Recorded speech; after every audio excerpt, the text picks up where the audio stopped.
ኖ እኔ ማለት ነው ይልሽም ሆኔ ተስማማችሁ ያ የእናንተ ነው ዋቴቨር። እኔ ግን በበኩሌ ፍቅረኛዬ ብሆን የነገ ትዳሬ ነው ብዬ ነው የማስበው።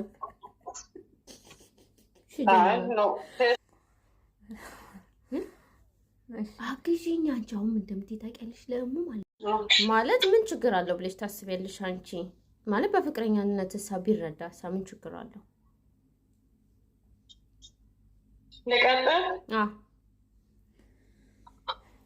ይኸውልሽ እኔ ማለት ነው የራሴን አይደለም የምናገረው። እንደኔ ካየሁት ከምሰማው አንጻር አሁን ላይ ያለኝ አመለካከት እኔ ምን ችግር አለ ምናምን ብዬ መጣት አልፈልግም። ለምንድን ታውቂያለሽ? በተለይ ወንዶችም ሆነ ሴቶችም እኛ ሰው ሰርቶ ሲሰጠን ለገንዘቡ ያለ ቫልዩ በጣም መጥፎ ነው። ገብሻ ያ ሰው በጣም ዋጋ ከፍሎ ደክሞ ነው የሚያገኘው እና ያ ነገር ብዙ አይታይም። ገብቶሻል አይደለ? ዝም ብሎ ከመሬት አፍሶ የመጣ ስለሚመስለን የገንዘብ አያያዛችን ወይም እንደ ምክክራችን አይደለም። ገብቶሻል? ብዙ ጊዜ በኩሌ በእሙ ሀሳብ አልስማማም። እነሱ የራሳቸው ጉዳይ ነው። እኔ በእንደዚህ አይነት ነገር አልስማማም። እሙን ብትሆን የራሷ ጉዳይ። እኔ በሷ ሀሳብ ኔቨር አልስማማም። ለምንድነው ታውቃላችሁ? ትዳሬ ነው ህይወቴ ነው ብዬ ይህንን ነገር እስከገባሁ ድረስ ፍቅረኛዬ ብሆን እኔ እረዳዋለሁ። የምረዳበትን ምክንያት አንደኛ ከሱ እንትን እኔ እምነትን ማጣት አልፈልግም። ለምን ዛሬ ላይ ያዝኩት ፍቅር ነገ ላይ አድጎ ትልቅ ደረጃ ሊደርስ ይችላል። ገንዘብ አላፊ ጠፊ ነው አይደለ? ነገ ላይ ተለውጦ ያ ሰው ከኔ በላይ ሆኖ አንቺ ትላንትና ገፋሽኝ፣ ዛሬ ላይ ግን የተሻለ ሰው ሆንኩኝ ብሎ እኔን አንገቴ ሊያስደፋኝ ይችላል። እኔ ደግሞ ነገ አጥቼ እሱ ደግሞ ኖሮት እኔ አፍርበታለሁ። ፍቅረኛሽን ቢሆን ትረጂዋለሽ? እረዳዋለሁ። ለምንድን ነው ታውቂያለሽ? አዎ እረዳዋለሁ። ለምንድን ነው ታውቂያለሽ የምረዳው? ዛሬ ላይ አጥቷል፣ እኔ ደግሞ አለኝ። ነገ ላይ ደግሞ እሱ ተቀይሮ ኖሮት እኔ ማጣበት ታይም ሊኖር ይችላል። ኦኬ ከዛ አሁን ብዙ ሴቶች እውነቴን ነው። ለምንድን ነው ታውቂያለሽ ዜዶ? አሁን ብዙ ጊዜ ሴቶች ለምን ይረዳሉ?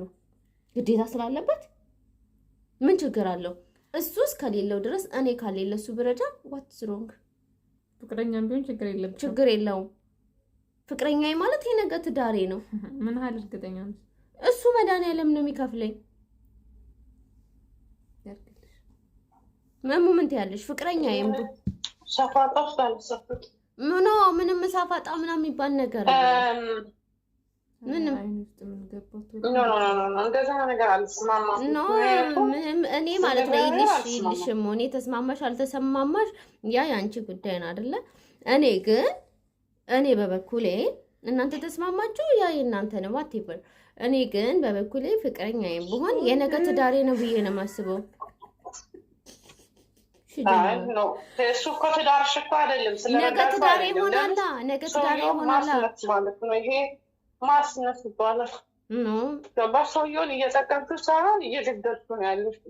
ለምን እሱም ጠንክሮ ሰርቶ እንዲሰራ እኔ ካልሰጠሁት እንዴት ይሰራል? በኢትዮጵያ ኑሮ አንቺ ነሽ እየሰጠሽው ምን ችግር አለው ታዲያ? ይስራ እንዴ? እናንተ እኮ የበለጠ ወደ ተሻለ ለመሄድ ነው እንጂ እኮ ማለት ነው። እኔ ካረዳሁት እንዴት ነው የሚንቀሳቀሰው ነው? እኔ ካረዳሁት እንዴት ነው የሚንቀሳቀሰው እንዴ? እሱ በሚያገኛት ኢትዮጵያ ላይ ባለችው በትንሽ ደሞዛውን በዚህ ታይም ላይ እንዴት ነው የሚሰራው? እንዴት ነው እኮ እረዳዋለሁ። ድብና አድርጌ ነው የምረዳው። እኔ እኮ ማለት ነው እኔ ኖርማሊ ሀሳብ እንስጥበት አልኩኝ እንጂ የእናንተን ሀሳብ ምናምን ልውሰደው አይደለም እኮ። እኔም የራሴን እኮ ገባኝ። ሁላችንም የራሳችን አመለካከት አለ። ዘይዶ እኮ ትዳሬም ቢሆን አረዳውም እንትን የሚለውን እንጂ እኮ ነው ያለችው። ካለ ኦኬ እረዳዋለሁ ማለት ከዛ የወጣሁት መቼም ልጆቼንም ባለቤትንም እንትን ለማለት አይደለም።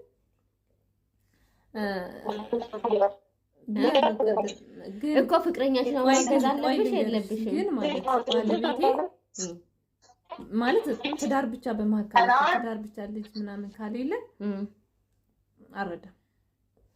እኔን አግዢኝ ተይ። አሁን ቅድም ጠይቅሽኝ ጥያቄ ነው። ቤተሰብ እኔን ታገዘኝ አይደለም ምንት ነው? እኔም ማገዝ አለብኝ። እኔ ብቻዬን መሆን የለብኝም። እኔ ሙን አልችላትም። እየሰማች ያለ አንዱ ቤተሰብ ታግዘኝ፣ በፍቅረኛ ችግር የለውም እኔ በበፂ ሀሳብ ተስማምቻለሁ ትበል። እንደዛ በያት ችግር የለውም። እሺ እንትን ያለ መደብኝ ምን ልበል? ዋሺ ችግር የለውም። እንትን ያለ ዋሽ አይደለም። ቪዲዮ ደግሞ ችግር አለብሽ። አሁን እኔ አልለመድኩም። አሁን መጀመሪያ ለካ እንዲህ በምን ተምትታቀልሽ ተብላቢው ነው። ኦኬ አይደለም እንዲህ በይ አሁን ማለት ነው። ሳስበው እውነትሽን ነው በይ። አሁን በምን ላግዝሽ? አንዲ በይ በፍቅረኛ ችግር የለውም ቢረዳ ሳስበው የነገባሌ ነው ችግር አለ አግዢኝ አንቺ አሁን እንደምትይ ታውቂያለሽ። ለእሙ ማለት ነው እንዲህ በይ ሳስበው በዚህ ትክክል ናት። አሁን ቤተሰብ እናንተ ብቻ ናችሁ አላደርገውን እንዴት ነው አድርጊ የምትይው? ምን ችግር አለው? እናደርጋለን እኛ ተባብረን እንሰጥ። ምን ችግር አለው? ፍቅረኛሽ እኮ ማለት ይነገባልሽ ነው። አራ እሺ አውሪ። እሺ እሙ አለሽ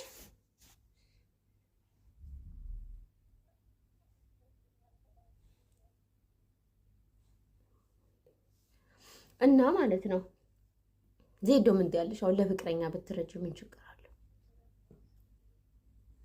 በእርግጥ ፍቅር ከባድ ነው። የተመታች ምን ታስደርገኝ? ምንም አላረከም። ቀይም አልመጣችም። ፍቅር ከባድ ነው እኮ አልሽ። እና ቤተሰብ በዛ አጋጣሚ ዜዶን በመሃል አያችሁ አይደለ? አግዥኝ ብያት አግዛኛለች። እኔ ግን አውቄ ፕራንክን ያደረኩት እሙ ሚዩት አላደረኳትም። እሙ ሰምታለች። እሺ የተመታች ብላ ነው የራሱ እና ባይ ዘ ዌይ ሲሪየስሊ ስናወራ እናንተ ምን ትላላችሁ? የማንን ሀሳብስ ትደግፋላችሁ? ሀሳብ አስተያየታችሁን ኮሜንት ላይ አስቀምጡልን እና በጣም ነው የምንወዳችሁ፣ በጣም ነው የምናከብራችሁ። አሁንም ሁሌም እንደምንለው ሰብስክራይብ፣ ላይክ፣ ሼር ሁሌም እንዳይረሳ። እንወዳችኋለን። ባይ ባይ። የዜዶ ቤተሰቦች ወዴት ነው የምትወዳችኋለሁ? ወደ ላይ ነው ወደ ላይ። እንዴት ወደ ላይ ማደግ አሳድጓት። አሳድጎ የሚያገባት ካለ አሳድጓት።